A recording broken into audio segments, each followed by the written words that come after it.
Welcome, everybody, to another episode of Don't Panic Geocacher. My name is Arjen, and I go by Waterfan5 on the geocaching.com website. And I'm here to talk about a specific mystery cache. You see the GC code right here, which is the final to my GeoHeist series. And I'm going to show you how you can solve this and what the steps are to solve it. So this is a bonus cache, but it's not just a bonus where you get information from the caches themselves. It's the bonus that you get by solving all the other puzzles. You have to solve all the other puzzles within the series. All the combination combined you use for a final puzzle. And so I will show the cache page and I will give you some more details. But basically, this picture is all the information you get. But the information on this picture, reference on this picture, will help you solve the final steps. And that's what I will show you. So this is the cache page of the puzzle. So GeoHeist the final, created by me. It's a 5-star puzzle because you have to solve all the other ones before you can even attempt this one. Need all this information. Um, all the ones have a standard opening and they reference each other. So this is the references to the other geocache puzzles in this series, and all of them give a specific piece of information. The getaway car, the mastermind, what they were stealing, which city they were going to, where they were hiding, a contact information that will result in an email, and a secret passcode that you will need. And then for the final step, it says use all that information for the finale. So here we're going to use the email, we're going to use all that information, and then this is the final puzzle. So if you have all the information together, you now need to see how you can bring it all together. Now here are some of the other ones that are in the series. So this is the one, the getaway car, where you have to solve this puzzle, and it will tell you a getaway car. There's one, so this one, where um, this is the mastermind, so it will tell you the name and so on. So each of them will basically uh, give you a specific piece of information that you then add in the checker, you get the coordinates. Now, all those pieces of information that you get, we're going to use here to solve the final puzzle. And I'm going to show you how you uh, can solve it, but I'm going to do it with a similar puzzle. I'm not going to use the identical information, but I'm going to use, basically I created another puzzle with a different coordinate and different solutions, but with the same steps, and that's what I'm going to show you. Okay, so I'll start with step one. And again, this is not the real information, this is just very similar to what you would get. The email, once you have fully decoded it, will get you a ciphertext like this. And the other puzzles get you the information that is shown here: the name, the room, the city, the car, and the items. And basically, this is going to be your key, and this is going to be your ciphertext. So we can decode it. Now, there's a couple of hints in there, and I can show you that as well. Because if you get in the email, it talks about this. This is part of the email, and it talks about an unbreakable cipher. It also talks about that you need to decode it with information only a crew member would know, like my name and hiding place.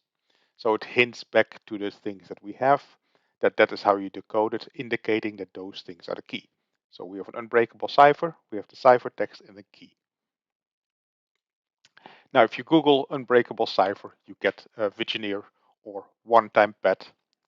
And so how that works is that each letter is encoded with the key itself. And since this is quite a long key, it becomes very hard to crack if you don't have the key. So um, that will then give you the text below. So if we do the Vigineer or the unbreakable cipher. And so it has to do with the difference in the letters in the alphabet. So U and S, basically you end up with C. And so um, again, so you add these letters together and you'll get basically, and you can decode these so on forward.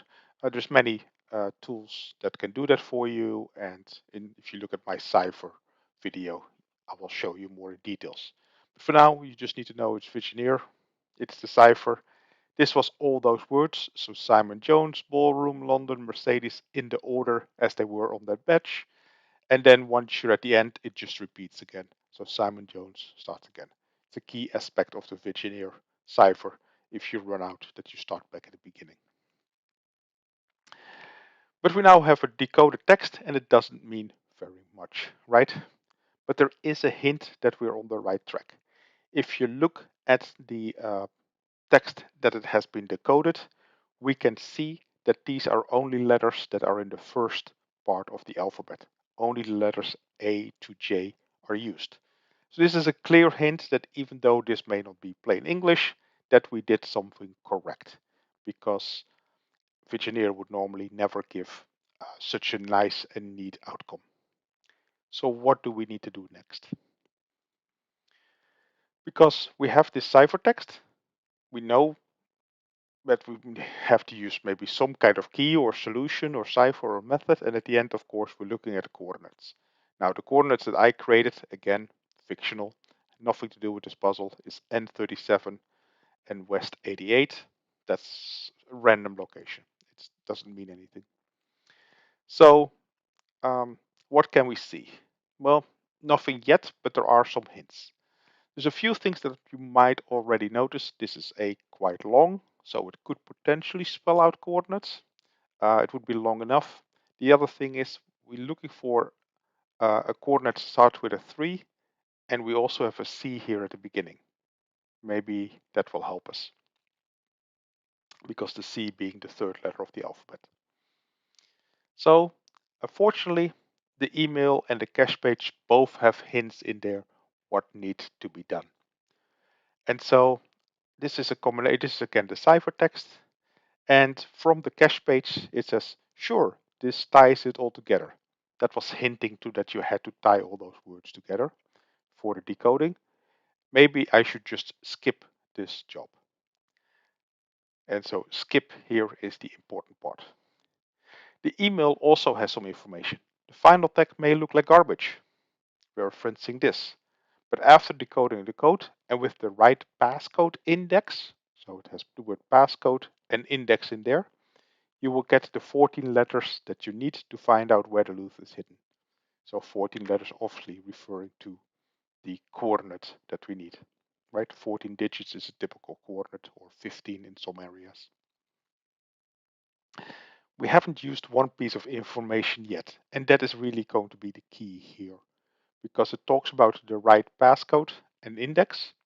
Well, one of the puzzles was called GeoHeist the passcode, and it had this 13-digit passcode. So we have 13 digits, and we need 14, and we now know that this is the passcode, because, well, passcode, that is what you had to derive. Okay, so once you've done that and you have these 13 digits, now it's a matter of how to apply them. And this is where the word skip becomes important, because these were the steps that you needed to do. So basically, this is the key, and it tells you how many to skip each time. Since we have 13, means that there is 13 times that we need to skip. One at the beginning, one at the end gives you 14, right? So basically, 13 breaks gives you 14 numbers. So that means that the C at the beginning was actually relevant, because what we're going to do is we're going to take the first letter, and then we're going to skip 8. Then we're going to take um, the next number. So that's the number B, or the next one. And then we're going to skip 4. 1, 2, 3. And I indicate them here by zeros. That's the ones that we skip. And then we get the next number. And then we skip 3. And then we get the next number. And then we skip 2. And then we skip the next number. And then we skip 7. And so on till you're all the way at the end. And when you skip, and finally when you skip 4 at the end, we get our nth digit, basically the 14 digit that we need. So if we take these, we get C, G, D, B, and so that's what I wrote down here. And if you now convert that to numbers, you get 3742733, HH 88. So just by the index of the alphabet. And that is the final step. This is obviously the hardest part of the puzzle. The first step was just decoding it.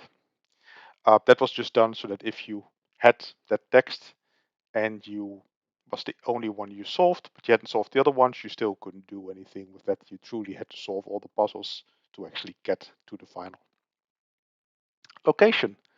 So yeah, this is the same steps that you need to do. Note that, of course, all this information was fictional. You need to actually solve all the puzzles, but the steps for the final are the same ones that I showed you here. So this was the end. This was a special request. I got a couple of requests to basically make a video specific about the final, but I had to figure out how to do it, kind of remake the puzzle. Hope you appreciated it. Uh, Please like and subscribe. That way other people can find it as well and hopefully learn some more, get more mystery caches, get more knowledge out there. It's good for the overall mystery cache community. Feel free to leave a comment. Please upvote it as well, so that way I know that you appreciated it. And with that, I hope that this will help you solve this one, but also hopefully many others. Thank you very much.